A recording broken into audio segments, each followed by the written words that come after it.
La Revolución Francesa fue el momento superior de consecución de libertades para la humanidad. No solo en Francia, sino la extensión de sus ideas al resto del mundo influyó en varios países. Sí, se alcanzó la libertad. Pero el punto central de la revolución radicaba en la elaboración de los derechos del hombre. Un momento. ¿Derechos del hombre? Sí, del hombre. La mujer quedaba relegada al hogar, a la familia y a la procreación. Por tanto, estos derechos eran irrelevantes para la mujer. Tanto así como que Olamdegus creó los derechos de la mujer y la ciudadana parodiando los creados por la Asamblea Constituyente Francesa.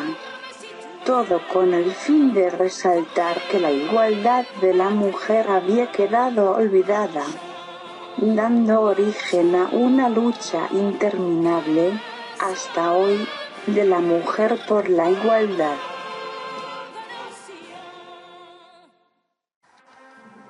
Parafraseando el gran documento programático de la revolución, Olamdegus denunciaba que la revolución hubiera olvidado a las mujeres en su proyecto igualitario y liberador. Así afirmaba que la mujer nace libre y debe permanecer igual al hombre en derechos, y que la ley debe ser la expresión de la voluntad general. Todas las ciudadanas y los ciudadanos deben contribuir, personalmente o por medio de sus representantes, a su formación. El programa de Olamdegus era claro: libertad, igualdad y derechos políticos, especialmente el derecho de voto para las mujeres. Sin embargo, el planteamiento feminista no era compartido por los varones que dirigían la revolución, incluso entre los más radicales de ellos. El encarcelamiento y ejecución de Olamdegus durante el periodo de la dictadura de Robespierre simbolizó el fracaso de las reclamaciones feministas durante la revolución. El Código Civil Napoleónico de 1804, en el que se recogieron los principales avances sociales de la revolución, negó a las mujeres los derechos civiles reconocidos para los hombres durante el periodo revolucionario. Igualdad jurídica, derecho de propiedad, entre otros, e impuso unas leyes discriminatorias, según las cuales el hogar era definido como el ámbito exclusivo de la actuación femenina.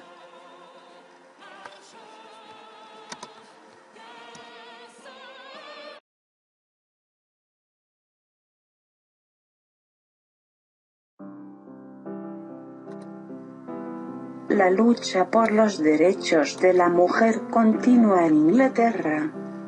Para 1792, Mary Wollstonecraft inicia con su obra Vindicación de los Derechos de la Mujer, 1792, la larga tradición del feminismo anglosajón, contraria al absolutismo de los reyes. Señaló la conexión existente entre ese sistema político y las relaciones de poder entre los sexos. Los hombres ejercían una verdadera tiranía absolutista sobre las mujeres en el ámbito de la familia y la casa. Para Wollstonecraft, la clave para superar la subordinación femenina era el acceso a la educación. Las nuevas mujeres educadas no solo alcanzarían un plano de igualdad con respecto a los hombres, sino que podrían desarrollar su independencia económica accediendo a actividades remuneradas.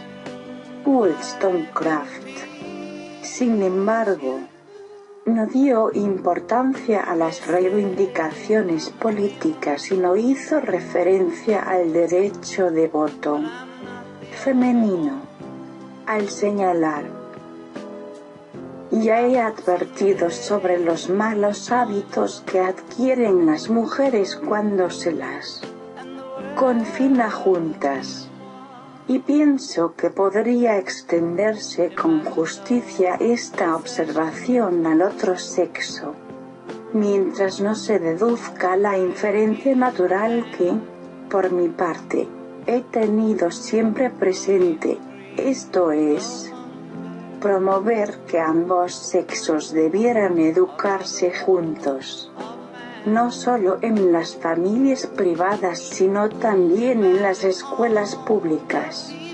Si el matrimonio es la base de la sociedad, toda la humanidad debiera educarse siguiendo el mismo modelo, o si no, la relación entre los sexos nunca merecerá el nombre de compañerismo, ni las mujeres desempeñarán los deberes peculiares de su sexo hasta que no se conviertan en ciudadanas ilustradas, libres y capaces de ganar su propia subsistencia, e independientes de los hombres. Es más, el matrimonio no se considerará nunca sagrado hasta que las mujeres, educándose junto con los hombres, no estén preparadas para ser sus compañeras, en lugar de ser únicamente sus amantes.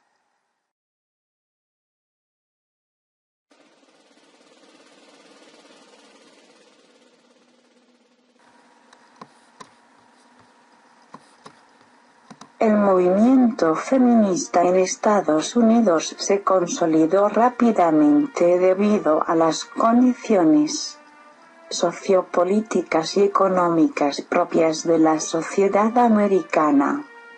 Partiendo de un sistema político teóricamente democrático, el feminismo nació ligado a los movimientos protestantes de reforma religiosa que propugnaban una regeneración moral de la sociedad y el abolicionismo. La importante participación femenina en movimientos humanitarios por la abolición de la esclavitud ayudó a la rápida concienciación de las mujeres. La analogía entre los esclavos sin derechos y las mujeres era evidente. Las condiciones sociales y culturales en Estados Unidos fueron especialmente favorables para la extensión de los movimientos femeninos.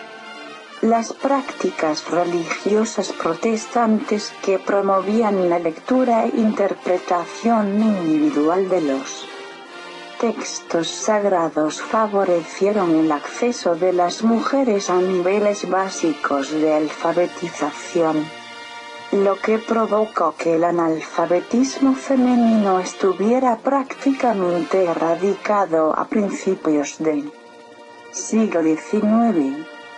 A diferencia de Europa, desde mediados del siglo XIX nos encontramos con una amplia capa de mujeres educadas de clase media que se convirtieron en el núcleo impulsor del primer feminismo, el primer documento colectivo del feminismo norteamericano lo constituye el denominada Declaración de Seneca Falls, aprobada el 19 de julio de 1848 en una capilla metodista de esa localidad del estado de Nueva York. el cual contenía una sentencia clara de la situación de la mujer hasta la época. La historia de la humanidad es la historia de las repetidas vejaciones y usurpaciones por parte del hombre con respecto a la mujer, y cuyo objetivo directo es el establecimiento de una tiranía absoluta sobre ella. Para demostrar esto, someteremos los hechos a un mundo confiado. El hombre nunca le ha permitido que ella disfrute del derecho inalienable del voto. La ha obligado a someterse a unas leyes en cuya elaboración no tiene voz. Le ha negado derechos que se conceden a los hombres más ignorantes e indignos, tanto indígenas como extranjeros, habiéndola privado de este primer derecho de todo ciudadano, el del sufragio, dejándola así sin representación en las asambleas legislativas. La ha oprimido desde todos los ángulos. Si está casada, la ha dejado civilmente muerta ante la ley. La ha despojado de todo derecho de propiedad, incluso sobre el jornal que ella misma gana. Moralmente la ha convertido en un ser irresponsable, ya que puede cometer toda clase de delitos con impunidad, con tal de que sean cometidos en presencia de su marido. En este documento se expresa por primera vez lo se podría denominar una filosofía feminista de la historia. Una filosofía que denunciaba las vejaciones que a lo largo de la historia había sufrido la mujer. Sin embargo, en 1864, cuando se dio la libertad a los esclavos negros y ese derecho al voto, la mujer quedó nuevamente olvidada. Elizabeth Cady Stanton y Susan B. Anthony crearon la Asociación Nacional por el Sufragio de la Mujer, la primera asociación del feminismo radical americano, independiente de los partidos políticos y de los movimientos de reforma.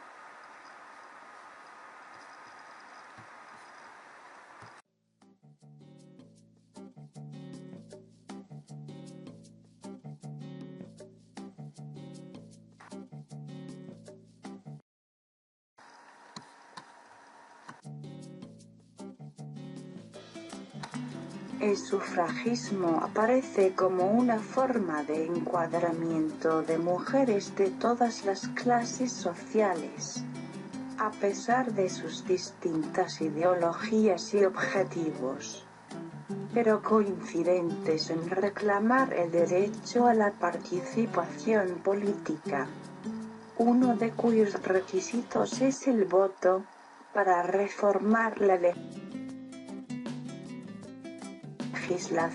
y la costumbre y, en consecuencia, la sociedad.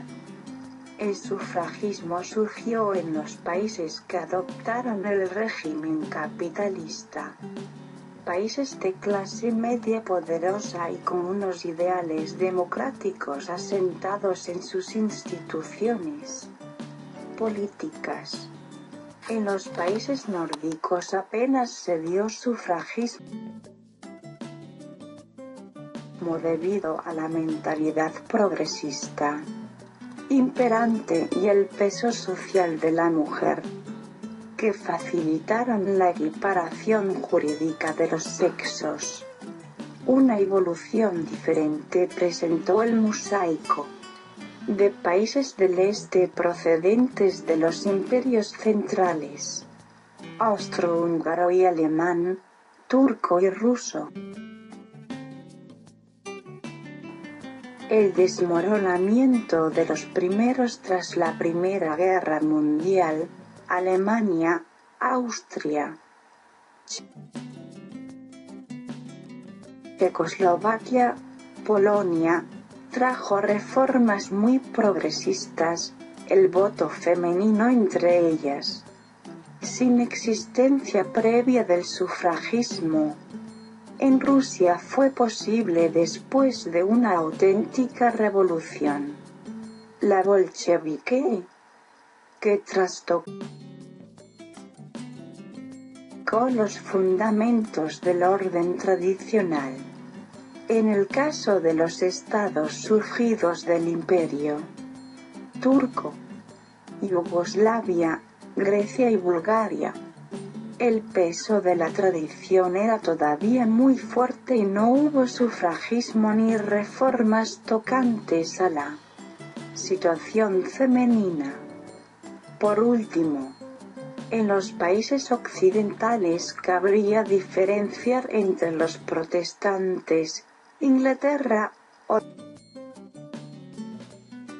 Holanda, más modernos y evolucionados, y más prósperos económicamente, y los católicos, Italia, España, Portugal, atrasados, tradicionales y conservadores. En los países protestantes hubo un movimiento sufragista fuerte, y solo gracias a su lucha se consiguieron las reformas y el voto. En los católicos apenas se dio el movimiento sufragista y solo tras mucha batalla femenina y muy tarde. Caso de Italia, o por el reformismo de sus gobernantes, caso de España. Se obtuvieron estas conquistas.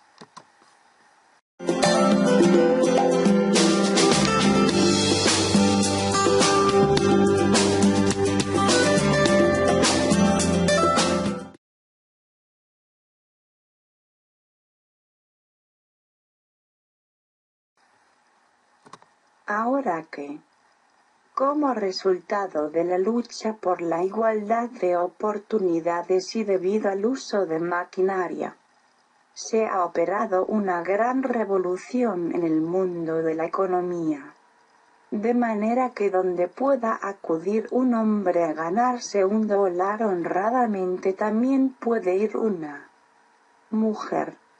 No hay forma de rebatir la conclusión de que ésta tiene que estar investida de igual poder para poderse proteger. Y ese poder es el voto, el símbolo de la libertad y de la igualdad, sin el cual ningún ciudadano puede estar seguro de conservar lo que posee. Por lo tanto, mucho menos de adquirir lo que no tiene.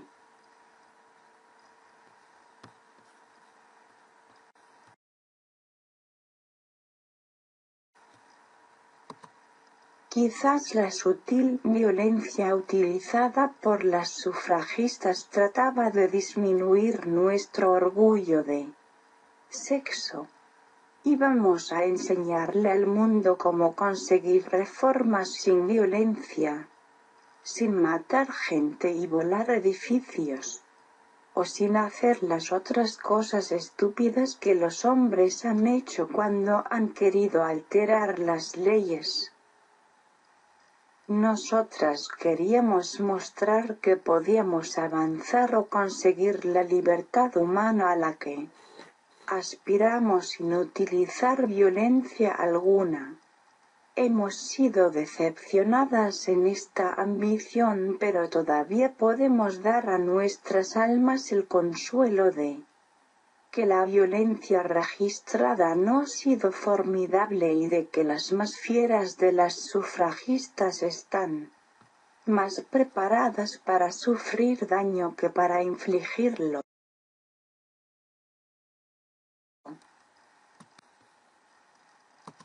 Nos tiene sin cuidado vuestras leyes, caballeros. Nosotras situamos la libertad y la dignidad de la mujer por encima de todas esas consideraciones. Y vamos a continuar esa guerra como lo hicimos en el pasado. Pero no seremos responsables de la propiedad que sacrifiquemos, o del perjuicio que la propiedad sufra como resultado. De todo ello será culpable el gobierno que, a pesar de admitir que nuestras peticiones son justas, se niega a satisfacerlas.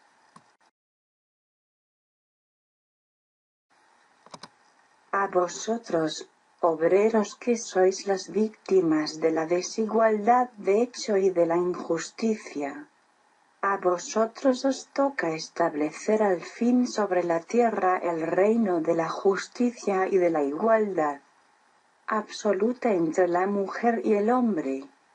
Dad un gran ejemplo al mundo.